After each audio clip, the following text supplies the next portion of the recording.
Assalamualaikum warahmatullahi wabarakatuh. Hai semuanya, kembali lagi dengan saya. Pada kali ini saya akan menjelaskan mengenai ujian semester saya, di mana pada mata kuliah Pendidikan Agama Islam. Sebelum itu, saya akan menjelaskan kepada teman-teman semua mengenai pengertian pendidikan agama Islam. Pendidikan agama Islam atau biasa disebut PAI yaitu usaha berupa pengajaran, bimbingan, dan usaha terhadap anak agar kelak selesai pendidikannya dia dapat memahami serta menghayati dan juga mengamalkan agama Islam serta menjadikan sebagai jalan kehidupan baik di kehidupan pribadinya maupun di kehidupan masyarakatnya. Nah, pada video kali ini akan terdapat beberapa poin yang akan saya jelaskan kepada teman-teman. Baiklah, poin pertama adalah mengapa dan bagaimana PAI diajarkan di perguruan tinggi. Pendidikan agama Islam di perguruan tinggi memberikan landasan pengembangan kepribadian serta karakter pada mahasiswa. Mempelajari agama bagi mahasiswa juga akan mengajarkan tentang toleransi. Bagaimana karena dalam lingkungan mahasiswa ada berbagai macam agama, suku, dan juga adat. Nah, selain itu terdapat sebuah hadis seperti yang di atas ini ya, yang dimana artinya yaitu menuntut ilmu adalah kewajiban bagi setiap muslim. Teman-teman tahu tidak bahwa mempelajari PAI itu ada beberapa cara loh kita bisa mempelajarinya, yaitu yang pertama adalah dengan melalui ceramah, yang kedua yaitu dengan mengajukan tanya jawab atau diskusi, ketiga adalah pemberian tugas, yang keempat eksperimen, yang kelima demonstrasi, yang keenam adalah tutorial atau bimbingan dan problem solving atau pemecahan masalah. Yang dimana seperti yang dikatakan pada Quran Surah Al-Kahfi ayat 66, yaitu yang artinya Musa pernah berkata, "Bolehkah aku mengikutimu supaya kamu mengajarkanku kepadaku ilmu yang benar di antara ilmu-ilmu yang telah diajarkan kepadamu." Selanjutnya adalah bagaimana PAI diajarkan di perguruan tinggi. Sepanjang tahun 1966 sampai 1983, pendidikan agama itu diajarkan secara beragam di berbagai perguruan tinggi negeri atau biasa disebut dengan PTN. Sebagian PTN ini menyelenggarakan pendidikan agama, dalam hal ini adalah PAI hingga 6 semester. PAI pertama itu untuk mahasiswa baru semester pertama, PAI kedua, PAI ketiga, dan seterusnya hingga PAI ke-6. Nah, kalian tahu tidak bahwa pada saat menjelang sekitar awal tahun 90-an itu berbagai wacana untuk menghilangkan pendidikan agama dari kurikulum PT itu mencuat kembali, dan hal itu mengantisipasi dimenangkannya wacana ini. Para aktivitas Islam kampus kemudian membuka program tutorial agama Islam yang dimana dilaksanakan di masjid-masjid kampus, dan program ini juga di satu sisi dimaksudkan untuk menyalurkan minat para mahasiswa yang haus dan ingin memperdalam ajaran agama. Poin selanjutnya adalah poin kedua, yaitu mengenai bagaimana manusia bertuhan. Pada konsep ini terdapat juga yang namanya konsep spiritualitas sebagai landasan kebertuhanan. Konsep spiritualitas sebagai landasan kebertuhanan ini pada dasarnya hati manusia itu bersifat universal, dengan catatan manusia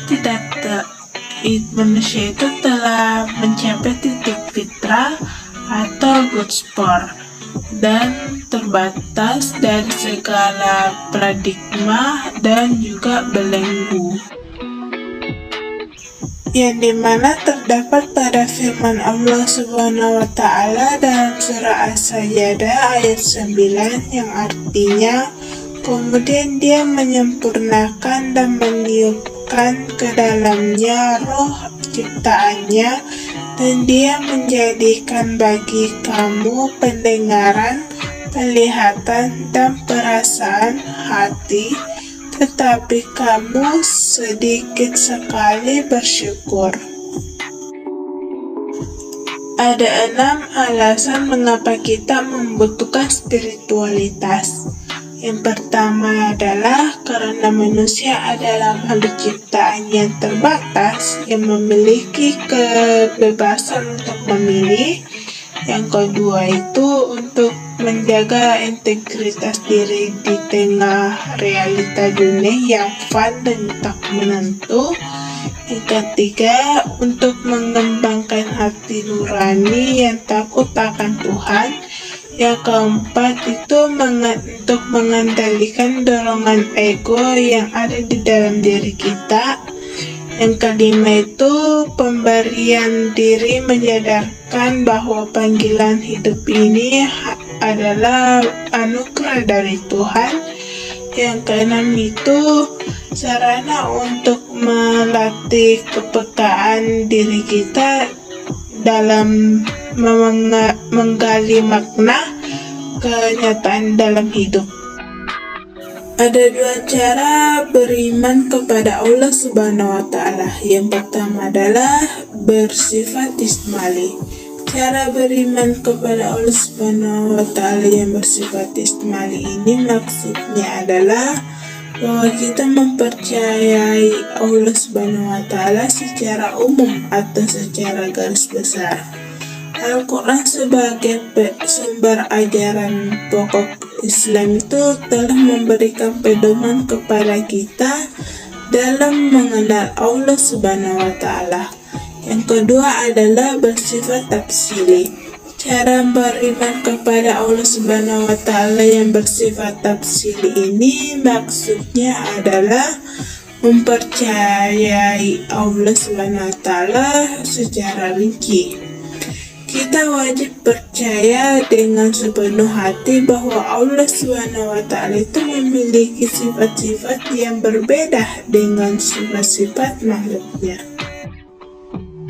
Poin selanjutnya adalah poin ketiga, yaitu bagaimana agama menjamin kebahagiaan. Kalian tahu tidak, kebahagiaan itu merupakan hal yang relatif yang dimana tergantung pada tujuan seseorang dalam kehidupannya. Selain itu juga, kebahagiaan itu secara Islam ialah kebahagiaan yang bersifat autentik, yang dimana artinya lahir dan tumbuh dari nilai hakiki Islam yang mampu menunjukkan sikap introspeksi diri untuk selalu berpegang dengan nilai kebenaran serta menjunjung tinggi nilai kejujuran. Ibnu Qayyim al-Jauziyah berpendapat bahwa kebahagiaan itu adalah perasaan senang dan ketentraman karena hati sehat. Hati yang sehat dan berfungsi dengan baik itu berhubungan dengan Tuhan pemilik kebahagiaan. Selain itu, ada 6 karakteristik hati yang sehat loh, yang dimana seperti yang terlihat di layar. Yang pertama yaitu hati menerima makanan yang berfungsi sebagai nutrisi dan obat. Yang kedua, selalu berorientasi kepada masa depan dan akhirat. Yang ketiga, selalu mendorong pemiliknya itu untuk kembali kepada Allah. Yang keempat itu tidak pernah lupa dari mengingat Allah Subhanahu wa Ta'ala atau berpikir kepadanya. Tidak berhenti berhikmat kepada Allah dan tidak merasa bahagia atau senang selain Allah Subhanahu wa Ta'ala. Yang kelima yaitu perhatiannya terhadap waktu agar tidak hilang sia-sia, melebihi perhatiannya kepada manusia. Yang keenam, hati yang sehat itu selalu berorientasi kepada kualitas amal, bukan kepada alam semesta. Adapun alasan mengapa manusia harus beragama dan bagaimana agama dapat membahagiakan umat manusia. Yang pertama itu, kunci agama itu adalah berada pada fitrah manusia. Fitrah itu adalah sesuatu yang melekat dari diri manusia yang telah menjadi karakter manusia. Kata fitrah itu secara kebahasaan maknanya adalah suci, yang dimana suci adalah suci dari dosa dan suci secara genetis. Berbeda dengan konsep teologi Islam tertentu itu berpendapat sebaliknya, yaitu bahwa setiap manusia yang lahir itu akan membawa dosa, yakni dosa warisan. Menurut teologi ini, manusia dibebani tugas yaitu harus membebaskan diri dari dosa itu. Dalam teologi Islam ini juga dia mengatakan bahwa setiap manusia yang lahir itu dari kesucian, yakni suci dari dosa dan telah beragama, yaitu agama Islam. Allah pernah berfirman dalam Al-Quran Surah Al-Rum ayat 30 yang artinya, maka hadapkanlah wajahmu dengan lurus kepada agama Islam sesuai fitrah Allah yang disebabkan dia telah menciptakan manusia menurut fitrah itu. Tidak ada perubahan pada ciptaan Allah. Itulah agama yang lurus, tetapi kebanyakan manusia tidak mengetahuinya. Sebelum itu, kalian tahu tidak apa itu Tauhidullah? Tauhidullah itu adalah barometer kebenaran agama-agama sebelum Islam. Adapun yang dimaksud dengan jiwa tauhid ini adalah model dasar hidup yang dapat mengantar manusia menuju keselamatan dan kesejahteraan. Jiwa tauhid ini juga penting karena Allah sebagai Rabb itu telah menanamkan jiwa tauhid ini kepada seluruh manusia semenjak mereka berada di dalam arwah. Supaya jiwa tauhid ini berkembang, maka Allah itu mengutuskan para rasul dengan tugas utamanya, yaitu menyirami jiwa tauhid ini agar tumbuh dan berkembang sehingga menghasilkan buah yang lebat, yaitu amal saleh. Selain itu, nilai-nilai universal yang perlu ditanamkan dan dikembangkan agar menjadi roh kehidupan, yaitu yang pertama adalah al-amanah, artinya terpercaya. Kejujuran itu menyebabkan seseorang dipercaya. Karena dipercaya, maka ia akan menjadi manusia terpercaya.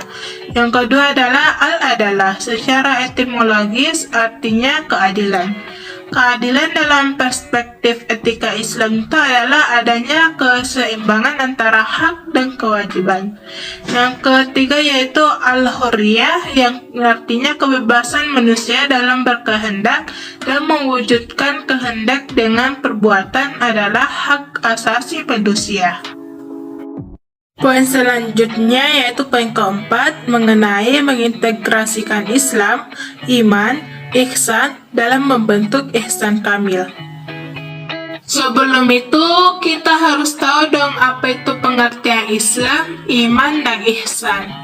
Pengertian iman, Islam, dan ihsan ini juga dapat disebut sebagai suatu bangunan bagi umat muslim, yang dimana iman itu menjadi pondasi diri, Islam itu menjadi tiang-tiangnya, dan ihsan itu sebagai atapnya. Pondasi atau iman yang kuat akan membantu membangun Islam dan ihsan berdiri tegak dan juga kokoh. Adapun alasan mengapa Islam, iman dan ihsan itu menjadi syarat dalam membentuk insan kamil. Alasannya yaitu karena iman, Islam, dan ihsan itu hubungannya sendiri sangat erat. Sebagaimana dalam hadis Nabi Shallallahu Alaihi Wasallam yang diriwayatkan oleh hadis riwayat Muslim mengetengahkan 4 masalah pokok yang saling berkaitan satu sama lain, yaitu Islam, iman, ihsan, dan hari kiamat. Hal ini menunjukkan bahwa keberagaman seseorang baru dikatakan benar jika dibangun di atas pondasi Islam dengan segala kriterianya, disemangati oleh iman. Segala aktivitasnya itu dijalankan atas dasar ihsan, dan orientasi akhirnya itu segala aktivitasnya adalah akhirat. Sebelum itu, kita harus mengenali sumber teologis, historis, dan filosofis tentang iman, Islam, dan ihsan sebagai pilar agama Islam dalam membentuk insan kamil. Yang pertama yaitu mengenali sumber teologis, historis, dan filosofis tentang Islam, iman, dan ihsan sebagai pilar agama. Kaum muslim di Indonesia lebih mengenal istilah akidah, syariat, dan akhlak sebagai 3 unsur pokok ajaran Islam. Akidah itu merupakan cabang ilmu agama untuk memahami pilar iman. Syariat itu merupakan cabang ilmu agama untuk memahami pilar Islam, dan akhlak itu merupakan cabang ilmu agama untuk memahami pilar ihsan, yang dimana terdapat pada Quran surah Saba yang artinya, dan alangkah mengerikannya sekiranya engkau melihat mereka orang-orang kafir ketika terperaja ketakutan pada hari kiamat, lalu mereka tidak dapat melepaskan diri dan mereka ditangkap dari tempat yang dekat untuk dibawa ke neraka. Dan ketika mereka berkata, kami beriman kepadanya, namun bagaimana mereka mencapai keimanan dari tempat yang jauh? Dan sesungguhnya mereka telah mengingkari Allah sebelum itu, dan mereka mendustakan tentang yang gaib dari tempat yang jauh, dan diberi penghalang antara mereka dengan apa yang mereka inginkan, sebagaimana yang dilakukan terhadap orang-orang yang sekelompoknya dengan mereka yang terdahulu. Sesungguhnya mereka dahulu di dunia dalam keraguan yang mendalam. Yang kedua yaitu mengenali sumber teologis, historis, dan filosofis konsep insan kamil. Para sufi dan juga filsuf muslim itu menggunakan istilah yang berbeda-beda untuk menyebutkan insan kamil. Ada yang mengistilahkannya dengan manusia sufi, ada juga yang mengistilahkannya dengan manusia multidimensi dan citra Adam, serta istilah-istilah lainnya. Selain itu, terdapat metode untuk mencapai insan kamil, di mana syarat pertama yaitu untuk mencapai insan kamil, beriman secara benar dan berniat memproses diri menuju martabat insan kamil. Misalnya mengerjakan ibadah salat sesuai syariat dan hakikat, seperti dengan melakukan gerakan disertai bacaan salat secara serasi dan dengan keadaan hati yang hanya mengingat kepada Allah. Selain itu, untuk mencapai insan kamil, kita harus menjauhi perbuatan yang mungkar dan senantiasa mengendalikan nafsu dan syahwat. Poin selanjutnya adalah poin terakhir yang akan saya bahas, yaitu poin kelima, bagaimana membangun paradigma Qur'ani. Ada beberapa pengertian tentang paradigma. Yang pertama itu adalah secara etimologis. Kata paradigma itu diambil dari bahasa Yunani, yaitu para dan digma, di mana para itu mengandung arti di samping, di sebelah, atau keadaan lingkungan. Sedangkan digma itu berarti sudut pandang, teladan, arketip, dan ideal. Atau dapat dikatakan bahwa paradigma itu adalah cara pandang, cara berpikir, atau bisa juga kita katakan adalah cara berpikir tentang suatu realitas. Yang kedua yaitu secara terminologis. Paradigma ini adalah cara berpikir berdasarkan pandangan yang menyeluruh dan konseptual terhadap suatu realitas atau suatu permasalahan dengan menggunakan teori-teori ilmiah yang baku, eksperimen, dan metode keilmuan yang bisa dipercaya. Selain itu, ada 7 macam tujuan diturunkannya Al-Quran. Yang pertama yaitu meluruskan akidah manusia. Yang kedua yaitu meneguhkan kemuliaan manusia dan hak-hak asasi manusia. Yang ketiga, mengarahkan manusia untuk beribadah secara baik dan benar kepada Allah. Yang keempat yaitu mengajak manusia untuk menyucikan rohani. Yang kelima, membangun rumah tangga yang sakinah dan menempatkan posisi terhormat bagi perempuan. Yang keenam yaitu membangun umat menjadi saksi atas kemanusiaan. Dan yang ketujuh adalah mengajak manusia agar saling menolong. Selain itu, menegakkan argumen-argumen akan terjadinya pembangkitan dengan menjelaskan kekuasaan Allah, mengembalikan makhluk sebagaimana semula yang terdapat pada Quran Surah Ar-Rum, yang artinya, dan dialah yang memulai penciptaan, kemudian mengulanginya kembali, dan itulah lebih mudah baginya. Selanjutnya adalah alasan paradigma Qurani sangat penting bagi kehidupan modern. Seperti yang kita ketahui, Al-Quran itu bagi umat Islam adalah sumber primer dalam segala segi kehidupannya. Al-Quran juga itu adalah sumber ajaran teologi, hukum, mistisme, pemikiran benar atau salah, baik atau buruk, indah atau jelek adalah Al-Quran. Jika mencari sumber lain dalam menentukan benar atau salah, baik atau buruk, indah atau jelek, maka seseorang itu dianggap tidak konsisten dalam berislam. Suatu sikap hipokrit yang dalam pandangan Al-Quran itu sikap tidak terpuji, yang dimana pembaharuan pendidikan, akhlak, dan juga aspek-aspek lainnya. Selain itu, membangun argumen tentang paradigma Qurani satu-satunya model untuk menghadapi kehidupan modern. Seperti yang kita ketahui, kemajuan melahirkan kehidupan modern, dan kemodernan itu menjadi ciri khas masyarakat maju dewasa ini.